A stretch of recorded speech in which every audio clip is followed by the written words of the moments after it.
Вообще, я как капитан всегда собираю со всех деньги. Ну, как И забираешь себе. в этот раз я не стала собирать. Ну, как бы это было неправильно с моей стороны. Ну и девчонки, естественно, не забыли. Они мне подарили свитер с моей фотографией. А я, получается, на этой фотографии держу кувшин. Ну, это такая, типа, дагестанская фотка. Я говорю: о, что-то похоже, девушка, на меня. Она говорит: так это же ты. Ну, то есть искусственный интеллект, они создали фотографии на этом свитере. Очень было неожиданно, понравилось. Ну, как-то тепло все равно принимать поздравления в команде, даже в день рождения. Ты понимаешь, что вот эти близкие рядом. Было классно.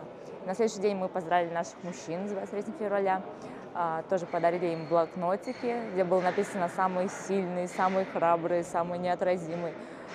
Ну, такое маленькое внимание, но, конечно, им было очень-очень приятно. И вот все праздники мы стараемся как-то вот так сплочаться, объединяться, потому что мы одна семья.